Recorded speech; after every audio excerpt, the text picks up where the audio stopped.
বহুত দিনৰ পৰা ধৰি গাড়ীখনৰ ক্লাছ প্ৰেছাৰ প্লেট চেঞ্জ কৰি মেলি আহিছিলোঁ, কিন্তু সদ্যহতে আজি মই গাড়ীখন কাম কৰাব গেৰেজত আহি গ'লোঁ ৱৰ্কশ্বপত আমাৰ বাবুৰ ওচৰলৈ।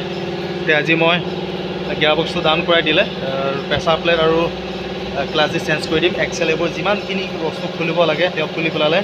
তেখেত হৈছে মিষ্টাৰ বাবুৱা, তেওঁ কাম কৰি আছে। এতিয়া তেওঁ ৰিলিজ বেংকটো লগাব, ইয়াতে অকণমান ফ্ৰী কৰি আছে, মোবিল অলপ দি মেলি জাম থাকিব পাৰে এইটো, যাতে ক্লাছটো ধোৱাবত কোনো ধৰণৰ অসুবিধা নহয়। বাবুৱা কেনেকুৱা লাগিছে কাম কৰি?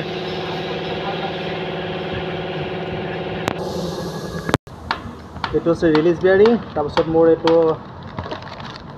ক্লাছ ডিছ, আৰু এইফালে হৈছে আপোনাৰ প্ৰেছাৰ প্লেট। আৰু গাড়ী যেতিয়া আপোনাৰ কাম কৰে এই তিনিটা বস্তু চেঞ্জ কৰি দিব লাগে, তেতিয়া মানে কামটো ভাল হয়। গিয়াৰ লগোৱাৰ পৰা ধৰি গিয়াৰ মানে গাড়ী পিকআপৰ ধৰি ক্লাছ সকলোখিনি ধৰণৰ আপোনাৰ সুবিধা হয়। যদি এইকেইটা বস্তু আপুনি নকৰে তেনেহ'লে আপুনি ক্লাছটো গাড়ীখন কমফৰ্টেবল নাপাব, অকণমান হ'লে আপোনাৰ হাৰ্ড পাব, বা কেতিয়াবা হয়তো আপোনাৰ ৰিলিজ বেংকটো বেয়া হ'ব পাৰে, কাৰণ জোৰ নিমিলে। সেইকাৰণে তিনিটা বস্তু চেঞ্জ কৰি যাব ভাল হয়। এই ভাল মই কোৱা নাই, এইটো বাবুৱে কৈছে, মেকানিকে কৈছে। যোনে চাইছে মোৰ ব্লগটো, যদি আপোনালোকে কাম কৰিব বিচাৰে লালমাটিৰ ওচৰতে এইটো কি ৰিকন ৱৰ্কশ্বপ, ৰিকন ৱৰ্কশ্বপত আপোনালোকে কাম কৰিব পাৰে। বহুত সুবিধাজনক, থাকিব বহিব চব ফালৰ পৰা আপোনাৰ সুবিধা আছে। আৰু ইয়াতে বহুত নামী দামী গাড়ীবোৰ আছে, মাৰ্চিডিজ বেঞ্জ আৰু মানে এম্বাছাডৰ পুৰণা এইবোৰ বহুত ডাঙৰ হয় ৱৰ্কশ্বপটো। গোটেই ভিতৰখন মই দেখুৱাইছোঁ, বহুত বিলাসী বাহন আছে। মিষ্টাৰ লম্বই ফাইলটো চাফা কৰি দিছে, অকণমান যদি মামৰ কিবাকিনি লাগি আছে খুব সুন্দৰভাৱে চাফা কৰি দিছে চিজ পেপাৰ দি।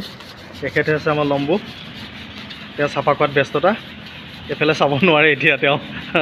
আপুনি যেতিয়া আপুনি ক্লাছ ডিছ বা প্ৰেছাৰ প্লেট চেঞ্জ কৰে, ক্লাছ পকটো এনেকৈ ৱাছ কৰি ল'ব, কাৰণ বহুতখিনি তাত আইৰণ ধৰক বা পানী সোমাই এনেকৈ জাম হৈ যায়।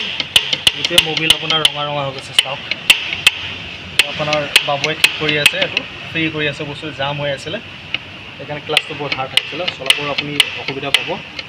যেতিয়া আপুনি প্ৰেছাৰ প্লেট ক্লাছ ডিছ সলাই এনেকৈ ধৰণে আপুনি এইটো কৰাই ল'ব, চাফা কৰাই ল'ব। ক্লাছ ডিছ প্ৰেছাৰ প্লেট এনেকৈ লগাই দিয়া হৈ গৈছে। এতিয়া অলপ আগত আমি গিয়াৰ বক্স লগাই দিম। গিয়াৰ বক্স লগোৱা হৈ গ'ল আমাৰ, গিয়াৰ বক্স লগাই আছে, তিনিজন মানুহে দাঙি পেলাই গিয়াৰ বক্সটো তাত ফিটিং কৰি দি আছে। গিয়াৰ বক্সটো এনেকৈ 2-3জন মানুহে দাঙিব লাগে, তাৰপিছত গিয়াৰ বক্সটো লগোৱা হয়। ঢাক্কা দি আছে যাতে সোমাই যায়, ছেট হৈ যায় বস্তুটো সুন্দৰভাৱে। 3জন মানে হাতা পাতাকৈ কামটো লাগি আছে, সোনকালে হ'বলৈ খৰখেদাকৈ গিয়াৰ বক্সৰ নাট বল্টুবোৰ টাইট দি আছে।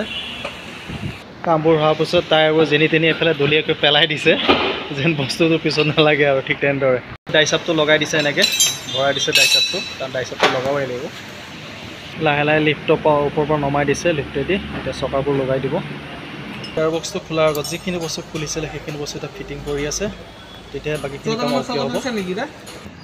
গাড়ীৰ pressure plate, class dish, release bearing লগোৱা ব্লগটো মই এইখিনিতে সামৰি পালোঁ। ব্লগটো লাইক কৰিব, শ্বেয়াৰ কৰিব, কমেণ্টত ভুল জনাব। ধন্যবাদ।